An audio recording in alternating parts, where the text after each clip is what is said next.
매스컴을 접해서 모두들 알고 계시겠지만 미주리주의 퍼거슨에서 일어난 소요 사태로 말미암아 미국 전역이 지난 한 주간 동안 매우 시끄러웠습니다. 지난 8월 9일 백인 경찰관 데런 윌슨이 쏜 총에 비무장을 하고 있던 흑인 청년 18살 되는 마이클 브라운이라는 청년이 사망을 했습니다. 그리고 나서 108일이 흘렀고 그것이 지난주 월요일입니다. 11월 24일 세인트루이스의 카운티 대배심원이 결정을 내렸는데 총격을 가해서 사람을 죽게 한 그 윌슨 경관에 대한 불기소 처분을 내렸습니다. 재판에 회부하지 않고 그냥 다 사면이 그냥 된 것입니다. 그 사람들이 여기저기에서 그런 문제에 대해서 항의를 하고 하는 일들이 벌어졌습니다. 사람이 죽었는데 그 엇갈리는 많은 증인들의 증언만을 채택을 하고 경관을 기소조차 하지 않고 그냥 지나가는 그런 일도 납득하기 어려운 부분이고, 일단 총을 맞고 쓰러져서 저항이 불가능한 상태에 있는 사람에게 계속 총격을 가해서 사망에 이르기까지 할 필요가 있었는가 싶은 의문이 듭니다. 그렇지만 지금 제가 한 이런 이야기들은 깊은 내막을 사실 모르기 때문에 하는, 또 내가 그 현장에서 그 상황을 얼마나 긴박하고 위험한 상황이었는가, 또 이걸 보지 못했기 때문에 그냥 매스컴만 접하고 이야기하는 저 개인의 대단히 지극히 주관적인 그런 편견일 수도 있습니다. 그러면서 생각을 해보는 것이죠. 무엇이 옳은가? 다 내가 맞다고 주장을 하는데 누가 옳은가? 사람마다 제각기 내가 옳다고 주장을 합니다만 엄밀히 보면 많은 경우에 우리의 삶에서 과연 무엇이 옳고 그른지를 정확하고 바르게 분별하고 안다는 것은 어쩌면 거의 불가능에 가까운 일일 수 있습니다. 우리가 아주 확신한다고 하는 어떤 사건도 그냥 지금의 이 시간과 공간에 제한을 받는 나라는 존재의 이해에 의해서 그것이 맞다고 생각되어지는 것이지,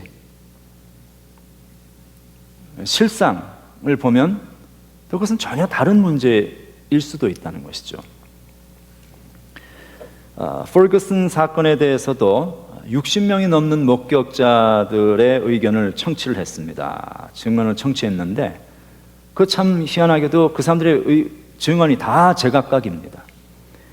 브라운이 경찰을 공격했다는 말도 있고, 그러지 않고 순순히 손을 들고 경찰의 지시에 따랐다는 말도 있고, 손을 들었다 내렸다 했다는 말도 있고, 잠깐 다양한 그런 목격자들의 증언이 나타납니다.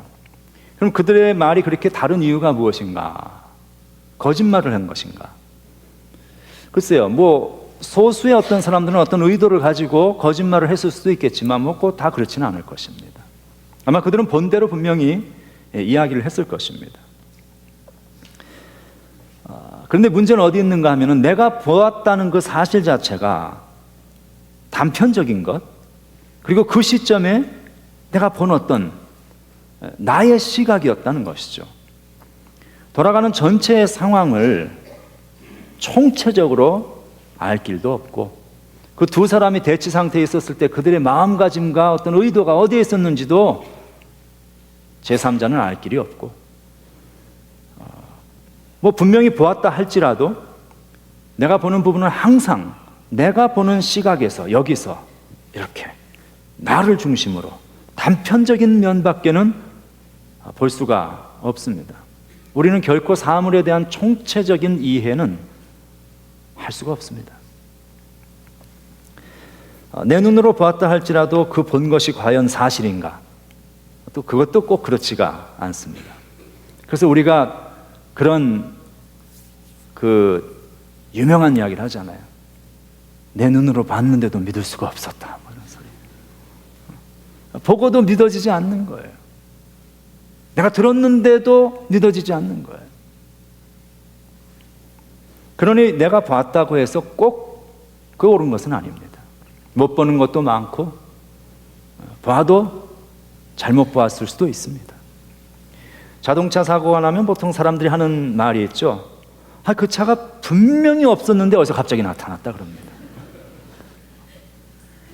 그것처럼 황당한 말이 없습니다. 그 차가 없던 차가 어디서 갑자기 나타났겠어요? 그 차는 거기 오고 있었죠. 문제는 어디 있느냐? 내가 못 본 거예요. 근데 사람들은 그렇게 말하지 않습니다. 내가 못 봤다 그러지 않고 나는 다 옳고 다 맞았는데 갑자기 우리 옛날 교인의 말에 표현해 놓으면 그놈의 차가 나타나가지고 날 받았다. 나는 잘못이 없는 거예요. 그 갑자기 나타난 그 차가. 그러니 그런 우리가 생각하지 않고 하는 말들이죠. 근데 그런 우리들의 많은 표현이 얼마나 자기중심적인 사고와 표현의 어떤 그 표현인가. 사람 자체가 얼마나 자기중심적인지 모릅니다. 사람은 객관적으로 상황을 평가하기보다는 언제나 내 중심에 나의 시각에서 모든 사물을 보게 되어 있습니다. 인간은 어쩔 수가 없습니다. 그러니 나의 판단이 항상 정확하고 늘 옳은 것이라고 주장하는 사람처럼 어리석은 사람이 없습니다. 내가 생각하는 것은 아무리 내가 생각할 때에 옳고 바른 것이라 할지라도 그것은 여전히 내가 생각하는 나의 주관적인 그리고 내 시각에서 내 중심적으로 본 나의 판단일 뿐이지 그것이 이 우주 전체에서 진리일 수는 없습니다. 그러니 가끔 우리가 만나는 사람들이 나는 다 안다 그러는 사람들이 있잖아요. 나 다 알아, 다 알아. 그런 사람들처럼 정말 모르는 사람들이 없는 거예요. 가장 어리석은 사람이 나는 다 안다라고 생각하는 사람이에요. 남의 머리 위에 올라가 있는 사람들. 우리는 결코 다 알지 못합니다. 우리는 그 사실을 하나님 앞에서 겸손히 인정할 수 있어야 합니다. 제한된 시각을 가진 인간의 능력으로는 결코 이 세상에서 완벽한 공의의 판단을 할 수가 없습니다. 그러니 이 세상에 수많은 오류들이 돌아가는 거죠.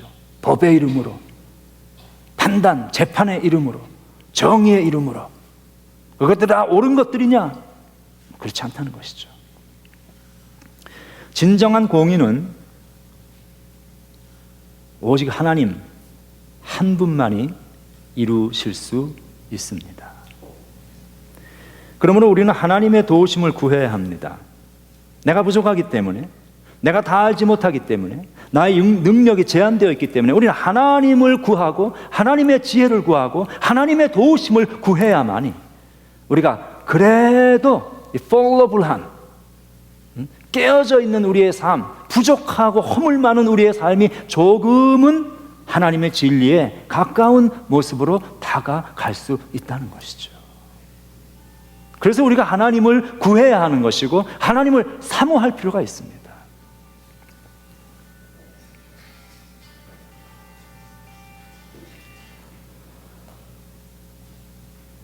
학문 중에 미래로 눈을 돌리는 학문이 있습니다.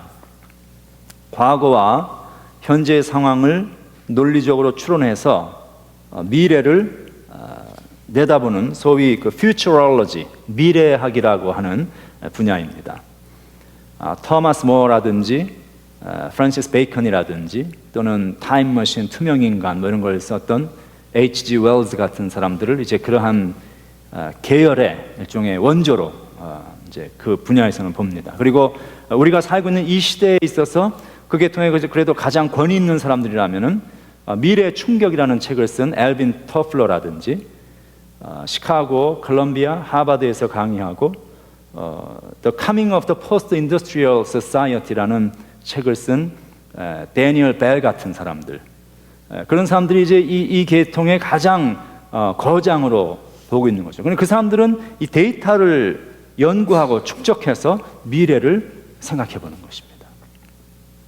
그런데 그런 것과 상관없이 아주 지금의 삶에서 큰 비약을 하는 거예요. 큰 점프를 하는 거예요.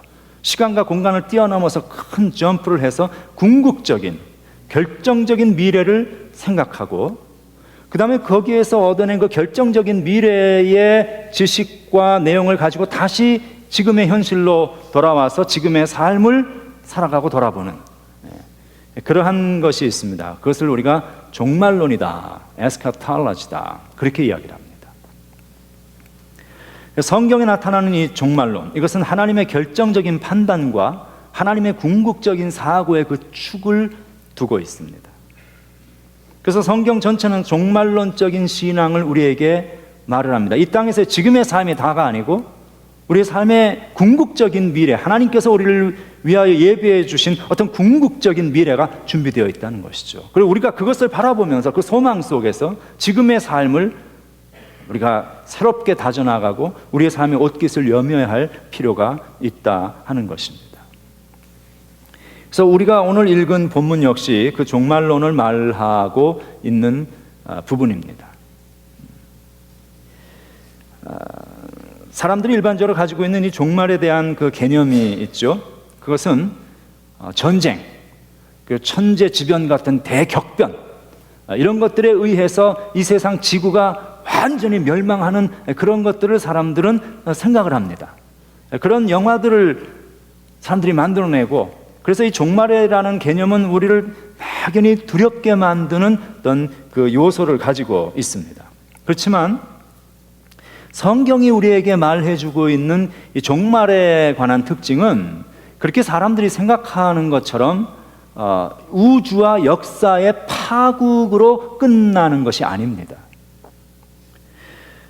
성경의 어떤 부분들을 읽어보면 우주와 역사에 파국이 있을 것 같은, 전쟁이 있고 뭐 기근이 있고 뭐 그냥 핵폭발이 나타나고 온 우주가 그냥 엉망진창 뒤죽박죽이 돼서 다 죽어버리는 그런 어떤 상황이 연출될 것 같은 그런 묘사와 표현들이 나오지만, 우리가 기억해야 할 것은 오늘 우리가 읽은 이 마가복음 13장이라든지 누가복음 21장이라든지 마태복음 24장, 이런 부분들은 성경 속에서 이야기하는 Little Apocalypse, 작은 소묵시록이라고 이야기하는 묵시문학인, 이 특별한 특징을 가지고 있는 책입니다. 여러분들 오늘 아침에도 성경 공부하셨겠지만 그 요한계시록 또는 구약의 다니엘, 이런 책들이 특별한 성경의 문학 장르, 묵시문학이라는 장르에 속하는 책들입니다. 거기에 나오는 내용들은 문자적으로 그대로 읽으셔서는 해석이 불가능한, 구약의 내용을 알아야 하고, 그리고 그 속에 들어있는 어떤 코드를 우리가 읽을 수 있어야 하는 상징 언어로 그 모든 내용들이 나타나 있습니다. 그러니 그 상징 언어로 읽어야 되는 그 부분들을 많은 사람들이 실제 언어로 직설적으로 literally 축자적으로 해석을 해버리기 때문에 이 세상의 종말이 큰 파국을 향해서 치달아가는 것 같은 그런 두려움을 우리에게 성경이 이야기하는 것으로 많은 사람들이 오해를 하고 있습니다. 성경이 말하는 종말은 그런 코스모스의, 우주의, 또 역사의 대파국을 말하고 있지 않습니다. 성경이 말하는 종말은 오히려 그 반대입니다.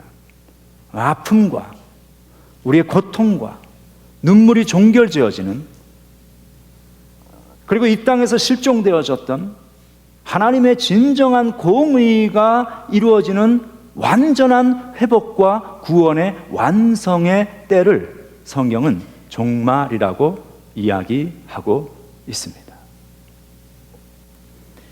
물론 이 공의의 실현이라는 말 속에는 하나님의 객관적이고 완전한 심판, 정의롭고 공의로운 심판이 그 속엔 들어 있습니다.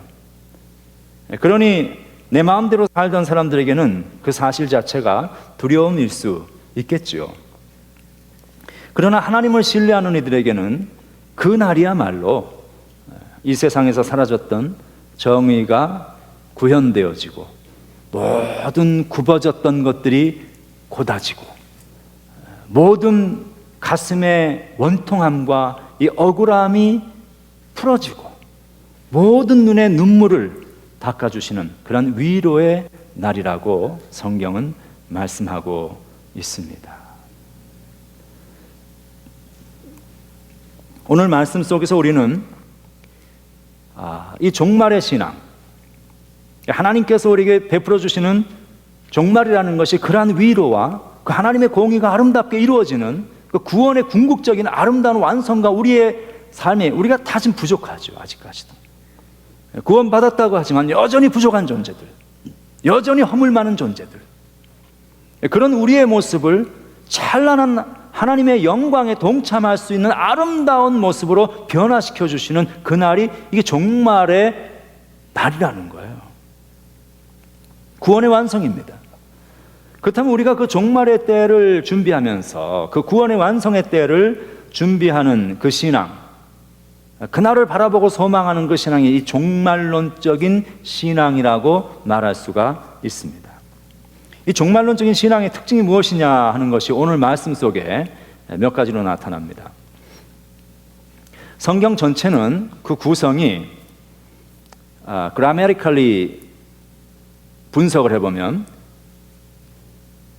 indicative와 imperative의 지속적인 조합으로 나타납니다.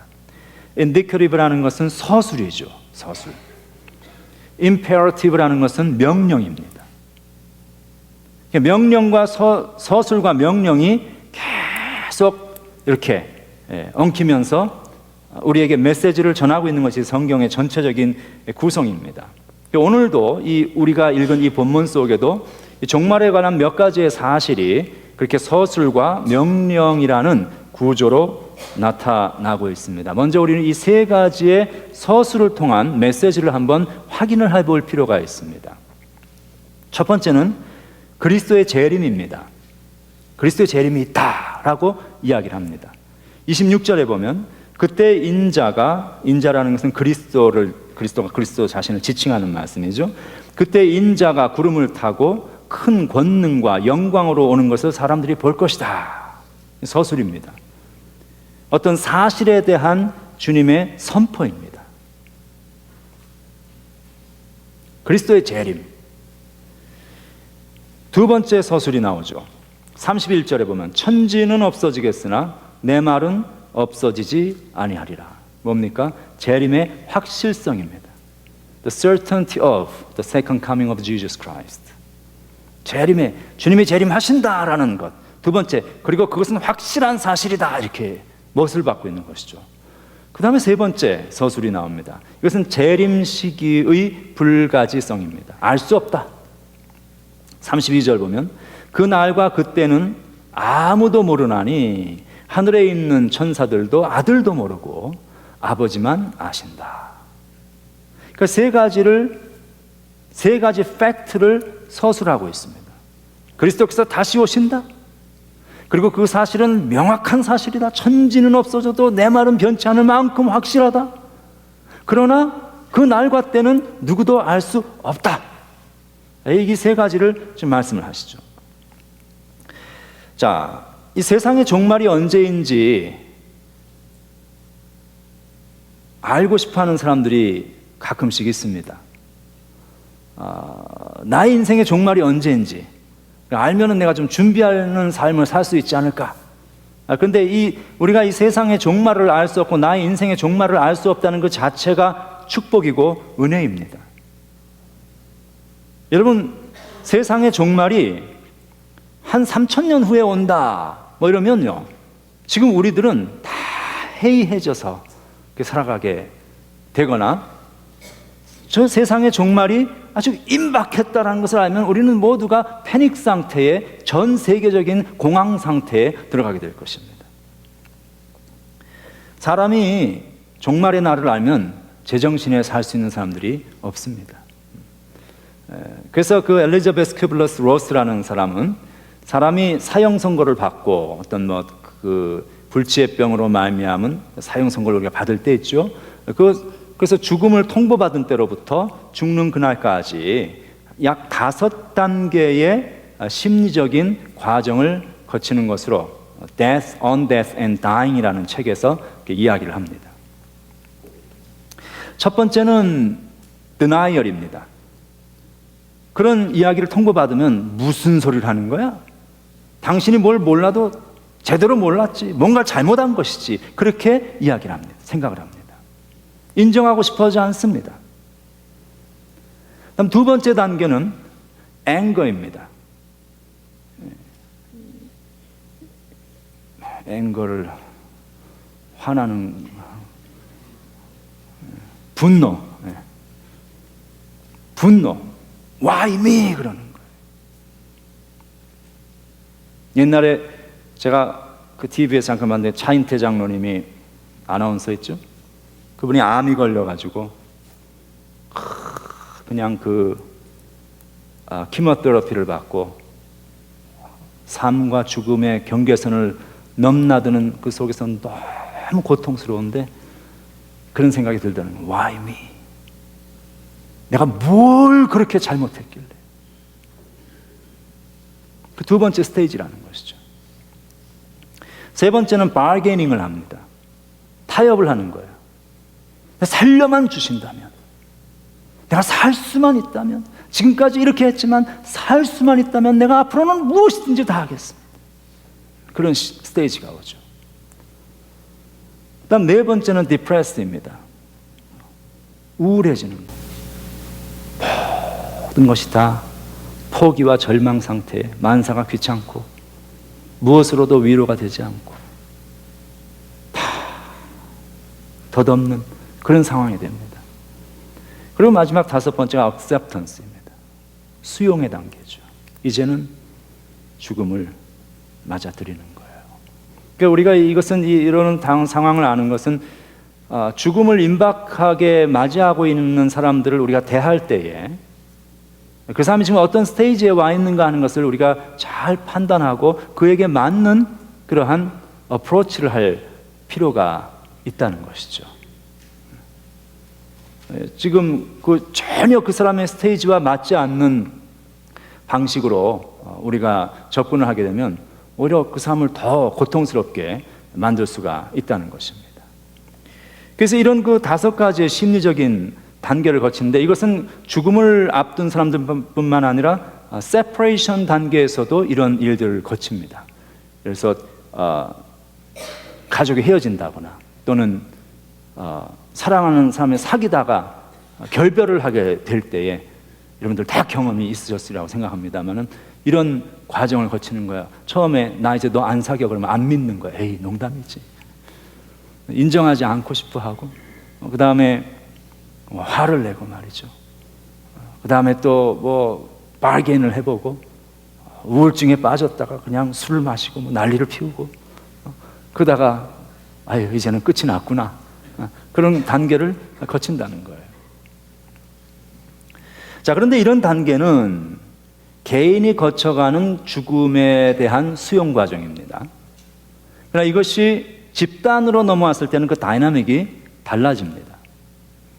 집단적인 종말이 예고되어지고 선고되어지고 세상의 종말이 언제 온다 하는 것을 알게 된다면 이 상황은 완전히 달라진다는 것이죠.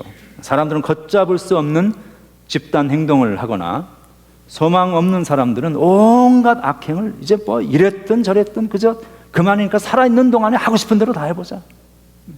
그러한 심리 상태가 된다는 것이죠. 그런 상황으로 사회가 치닫게 된다면 이건 예정되어진 종말의 날이 오기도 전에 인류는 멸망해 버리고 말 수밖에 없는 그런 상황이 됩니다. 그러니 우리가 그 날을 알지 못하고 살아간다는 것은 얼마나 큰 축복이고 얼마나 큰 은혜인지 모르는 것입니다. 하나님께서 인간에게 주신 많은 축복 가운데 하나가 단기 기억력의 축복입니다. 단기 기억력이라는 short-term memory, 우리가 다 short-term memory가 있는 사람들이, short-term memory라는 것은 들을 때는 그 자리에서는 기억하는데 조금 지나면 바로 잊어버리는 거예요. 설교 들을 때는 다 기억하는데 바로 예배 끝나고 악수하고 문 나가면서 다 잊어버리고 새 사람에 대해서 나갔다가 그 다음 주일 알아서 목사가 똑같은 얘기 하는데 또 오늘 새로운 이야기를 하는구나 하고 벙벙하고 듣고 있는, 다 우리가 이 단기 메모리의 소유자들. 그러니까 이 단기 기억력의 축복을 하나님께서 주셨기 때문에 우리가 견디는 거예요. 죽음에 대해서 우리가 알고 죽음의 두려움에 대해서도 아는데 곧 잠깐 그거 하고 지나가고 그 다음에 밥 먹고 나면 다 잊어버리고 그냥 일상생활을 우리가 이렇게 영위하고 살아가는 것, 그 은혜다 하는 것이죠. 그래서 이런 이 세 가지의 서술, 재림이 있다, 그리고 재림은 확실하다, 그러나 날짜는 알 수 없다 하는 이 세 가지의 서술에 근거해서 그 다음에 두 가지의 명령을 주십니다. 주님이 다시 오시는데 다시 오시는 그 주님을 고대하면서 이러한 신앙, 이 종말론적인 신앙을 가지고 살아가라 하는 것이 오늘의 말씀이죠. 자, 그렇다면 이 종말론적인 신앙의 자세는 어떠한 것일까? 어떻게 사는 것이 종말론적인 신앙의 모습으로 살아갈 수 있는 것일까? 두 가지를 말씀하십니다. 명령형으로 말씀을 하시죠. 첫 번째는 배우고 알라고 말씀하십니다. 28절과 29절의 말씀을 보면 이런 말씀이 나오죠. 무화과 나무의 비유를 배우라. 거기 보면 배우라 하는 말씀이 나와요. 배우라. 이런 일이 일어나는 것을 보거든 인자가 가까이 곧 문 앞에 이르는 줄 알라. 그다음 명령형입니다. 배워라. 알라. 그럼 무엇을 배우고 무엇을 알아야 하는가? 아주 직접적으로는 주님의 재림에 대해서, 하나님의 심판에 대해서, 성령이 오시면 너희에게 죄와 의와 심판에 대해서 알게 해주실 것이다 주님 말씀하시죠. 배워야 되는 것, 하나님의 말씀을 배우고 알고 알아야 하는 것. 조금 더 넓게 보면은 종말에 대해서, 역사의 종말에 대해서 뿐만 아니라 나아가서 나 개인의 종말에 대해서도 우리는 배우고 알아야 할 필요가 있다는 것입니다. 준비해야 한다는 거예요. 인생의 가장 소중한 것들이 참 아이러니인데, 우리가 많은 것을 준비하고 연습하고 배우고 그렇게 해서 그 다음 스테이지로 넘어가는데, 이게 가만 보면은 인생에 있어서 가장 소중한 것들은 별로 준비하지도 않고 배우지도 않고 넘어가는 경우가 많습니다. 예를 들면 결혼 같은 것이죠. 결혼 준비 안 하는 사람이 어디 있어요? 다 돈 모으고 뭐 열심히 통장 만들고 청첩장 준비하고 다 하는 그런 준비 말고, 어떻게 전혀 다른 별에서 온 두 사람이 만나서 순조롭게 순항을 하며 살아갈 수 있을 것인가 하는 것에 대해서 전혀 배우지 않습니다. 그리고 그냥 결혼합니다. 그러니까 다 그렇게 사는 거예요. 어떻게 하면은 한 아이의 아빠가 되어질 수 있고 엄마가 되어질 수 있는지 배우지 않아요. 그냥 어떻게 해서 살다 보니까 그냥 애가 나온 거예요. 그러니까 나도 모르게 준비도 안 됐는데 아버지가 돼버리고 어머니가 돼버렸어. 그럼 그냥 키우는데 본능 가지고 키우는 거예요. 짐승도 아닌데 말이에요. 그 본능 가지고만 키우니까 뭘 어떻게 해야 될지 모르니까 보통 첫째 아이들은 엄청난 희생을 감내하면서 자라야 되는 거예요. 그 부모의 페어런팅을 할 줄 모르는 부모를 만나가지고 갑자기 자기 부모가 생겨버리니까, 그러니까 그 아이들이 자라면 다 나처럼 되는 거예요.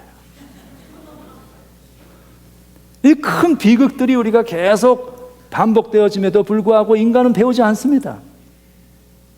가장 중요한 사랑 배우지 않아요. 그러니까 여러분, 이 교회에 와서 하나님 사랑하고 이웃 사랑하는 거 배워야 합니다. 연습해야 되는 거예요.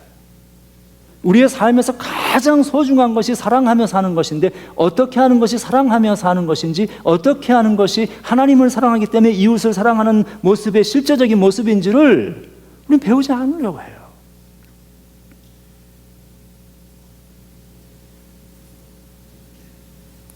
그 가장 소중한 것들은 다 배워야 하는데 배우지 않는 그것들 가운데 또 하나가 뭐냐면, 내가 어떻게 종말을 맞는가 하는 것입니다. 삶이라는 것도 뭐 배우려고 하지도 않고 그냥 막 살잖아요. 다 막가파 인생이잖아요. 삶이라는 것도 배워야 하고 소중한 것이지만, 삶을 어떻게 사냐 하는 것도 중요한 것이지만, 어떻게 생을 마감하느냐 하는 것도 배워야 하고 준비해야 할 소중한 나의 인생의 그런 측면입니다. 삶을 깨끗하게 살고 삶을 깨끗하게 마감하는 방법을 배우고 준비하는 일은 언젠가 우리가 맞이할 그날, 언제가 될지 모르잖아요. 주님 언제 오실지도 모르는 것처럼 내가 언제, 나의 개인의 종말이 언제 올지도 모르잖아요. 그날을 대비하고 우리가 당황하지 않기 위해서 반드시 준비하고 배우고 알아야 할 그런 그리스도인으로서의 자세다 하는 것입니다. 우리가 대부분 준비 없이 삽니다. 준비 없이 살다가 어느 날 갑자기 그날이 닥쳐오면 이게 다 단기 기억력의 문제거든요. 아유, 준비해야지 그러다가 그 다음에 또 뭐 딴 거 하다 보면 다 잊어버리고, 그러다 갑자기 그날을 당하면 나만 당황하는 게 아니에요. 온 가족들이 다 같이 당황을 하고 우왕좌왕, 뭘 어떻게 해야 될지 모르고. 내가 떠나는 것이 잘 준비되어 있다면 평소에 준비되고 평소에 연습하고 평소에 하나님 앞에 나아가는 것을 신앙생활 속에서 늘 연습하고 준비하는, 이게 신앙에서 귀한 것이잖아요. 그런다면 우리가 주님 만나는 그날이 되었을 때 당황하지 않고 주님 부르심 앞에 갈 수 있는 거예요. 준비되어 있다면 우리가 깨끗한 자취를 남길 수 있을 것입니다. 내가 지나간 자리가, 내가 남겨놓은 흔적이 좀 깨끗하면 좋지 않겠어요? 나의 죽음 자체가, 나의 이 땅에서의 생을 마감하는 그런 그 종말의 의식 자체가 사람들에게 그 자체가 아름다운 메시지가 되어질 수 있고, 누군가가 나를 기억하는 모든 사람들이 나의 삶에 그 매듭을 보면서 메시지를 받을 수 있는 그 아름다운 것으로 우리가 준비된다면 얼마나 귀한 그리스도인의 삶이 되겠습니까? 그래서 내년도에 이 문제를 다루는 클래스를 전 교회적으로 대상으로, 교인들 대상으로 개설을 하려고 생각 중입니다. 그래서 우리가 삶에 대해서뿐만 아니라 종말에 대해서 좀 배우고 준비하고 배우고 알고 준비하는 그런 시간을 가져보려고 합니다. 그래서 우리 KPCM 성도들은 항상 준비되어 있어서 언제든지 주님 부르시면 당황하지 않고 다 갈 준비가 되어 있는 그런 교회가 되어 있었으면 참 좋겠어요. 첫 번째는 종말론적인 자세, 첫 번째는 배우고 아는 것입니다. 종말에 대해서. 두 번째 종말론적인 삶의 자세, 신앙, 무엇이냐? 깨어 있어라, 이렇게 말씀하십니다. 깨어 있어라. 이 깨어 있어라 하는 말씀이 오늘 본문에 4번이 나옵니다. 33절부터 37절 사이에 4번이 나오는데, 오늘 본문의 말씀 속에 그 깨어 있는 것이 무엇인가를 보여주는 그 클루가 나옵니다. 33절에 깨어 있으라 하는 말씀을 하신 후에 이어서 34절에 그 하나의 비유를 주십니다. 사람이 집을 떠나 타국으로 갈 때에 집을 떠나 사람이라는 것은 이건 주인을 얘기하는, 주인이 집을 떠나 타국으로 간다는 이야기는 이건 주님의 떠나심을 이야기하는 거예요. 이 땅에서 주님 계시다가 주님 떠나시거든요. 떠나셨죠. 그 종들에게 권한을 주어 각각 사물을 맡기며 하는 말이 나와요. 종들에게 권한을 주고 사물을 맡겼다. 문지기에게 깨어있으라 명함과 같은 것이다 라는 그 비유를 주십니다. 그래서 33절부터 37절을 주의해서 읽어보면 4번에 걸쳐서 연이어 나오는 깨어있으라 하는 이 말씀과 연결되어지는 말씀이 곧 종들에게 맡긴 사명을 감당하는 일이라는 것을 알 수가 있습니다. 종말론적인 삶은 깨어있는 것이고, 깨어있는 것이라는 의미는 나 개인 한 사람 한 사람에게 주어진, 또 우리 교회에게 주어진 그 사명을 우리가 충실하게 감당하는 일, 그게 깨어있는 모습이요 종말론적인 신앙의 자세다 하는 것이죠. 사물을 맡겼다, 그리고 그 맡긴 사무에 대해서 결산을 하기 위해 집주인이 다시 온다. 그 집주인이 다시 왔을 때 너희가 자는 것 게으름을 피우고 있거나 탤런트 은사를 사장시키거나 나에게 맡겨주신 사명을 충실하게 감당하지 않고 있는 그런 모습을 보지 않기를 원한다라는 이 말씀은 다 같은 맥락입니다. 주인이 맡긴 것을 충성스럽게 감당하고 살아가는 종의 모습을 주인이 다시 올 때, 주님 재림하실 때 우리들의 모습 보기 원하신다는 것이죠. 그러니 우리 주님 오실 때에 내가 어떤 모습으로 주님을 만나야 할 것인가? 흔히 주님 오실 때 다 됐다 그러면 사람들은요 맨날 예배당에 모여가지고 예배하고 금식하고 기도하고, 주로 종말론 이단들이 그런 일들 하면 집 다 팔고 재산 다 정리하고 저 기도원에 들어가서 계속 기도하고 찬송하고 그러다가 주님 만나야 된다는 거예요. 성경에 그런 것을 이야기하는 것이 없습니다. happen to be 우리가 이렇게 정한 시간에 예배를 드리면서 주님 오시면 그렇게 만날 수도 있겠죠. 이것만이 귀한 것이냐? 그렇지 않다는 것이.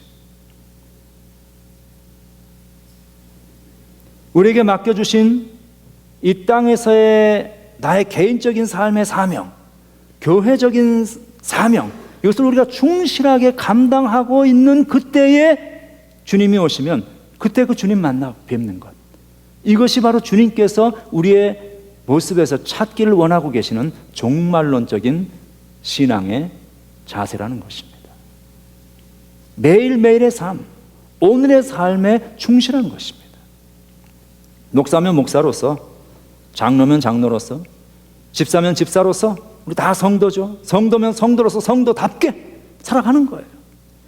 직장에서는 직장인으로서, 교육자라면 후학들을 양심껏 바르게 가르치고, 연구하는 사람이라면 연구실에서 연구하는 그것을 통해서 이 세상이 좀 더 나은 사람 살만한 세상으로 바뀌어가는 일들을 위해서 나를 헌신하고 투자하는 일들, 이거 다 하나님께서 나에게 맡겨주신 나의 인생의 사명이라는 것입니다. 물건을 파는 사람이라면, 물건을 만드는 사람이라면 사람이 쓸만한 물건들을 정직하게 만들어서 그렇게 내어놓고, 정치하는 사람이면 백성을 위하는 그런 정치를 하는, 그것이 바로 매일의 삶 속에서 주인이 종들에게 권한을 주어 각각 사람들에게 맡겨준 사무요, 그것이 우리들의 삶의 사명이다 하는 것입니다. 내가 어떤 분야에서 종사하든지 우리 그리스도인은 내가 하고 있는 그 일이 바로 하나님께서 나에게 그 시간 그때에 나에게 맡겨주신 인생의 사명이라고 생각하며 하나님 앞에 서는 자세로 우리는 그 일들을 해나갈 수 있어야 합니다. 꼭 교회 안에서 행하는 사역과 섬김만이 하나님의 일이 아닙니다. 여러분이 직장에서 하고 있는 일들, 여러분이 자녀 교육을 하는 일들, 여러분이 이웃과 더불어 살아가는 삶의 모든 것들이 다 하나님 앞에서 내가 책임 있게 살아가야 하는 하나님께서 나에게 맡겨주신 나의 인생의 사명의 일부인 것이죠. 우리가 그런 확신을 가지고 살아가며 일할 때에 우리가 직장이라고 해서 교회에서는 열심히 하고 직장에 가서는 대충 할 수 없는 것입니다. 왜냐하면 그거 다 하나님의 일이기 때문이죠.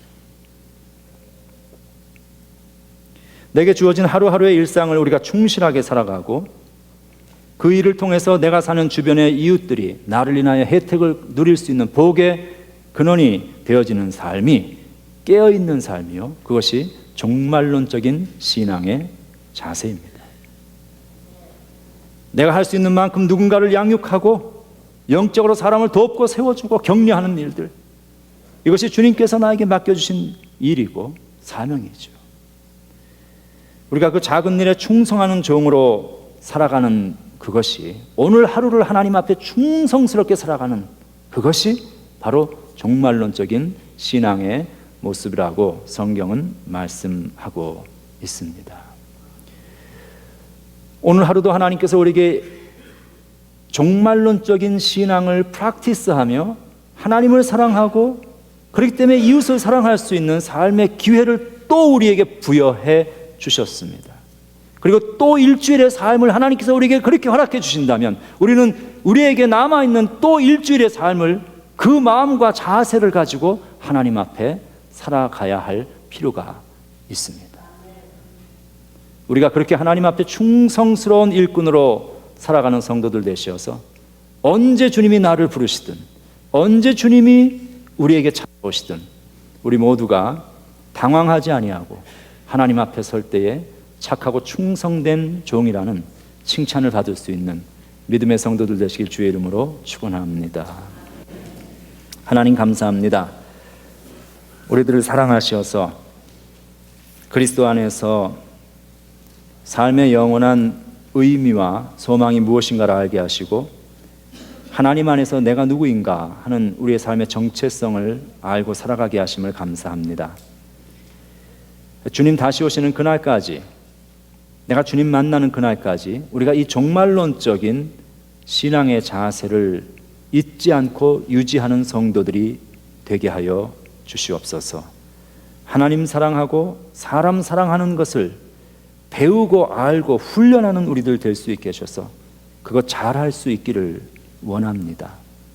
그리고 우리에게 주어진 데일리 라이프 속에서, 매일의 삶 속에, 교회에 와서든 교회 밖에 나가서든 어디에서든 하나님 앞에 충성스러운 주의 종으로 우리가 살아가는 모습 되게 하여 주시어서 우리 주님 앞에 아름다운 모습으로 발견되어지는 종말론적인 신앙의 소유자들 모두 되게 하여 주시옵소서. 예수님 이름으로 기도합니다. 아멘.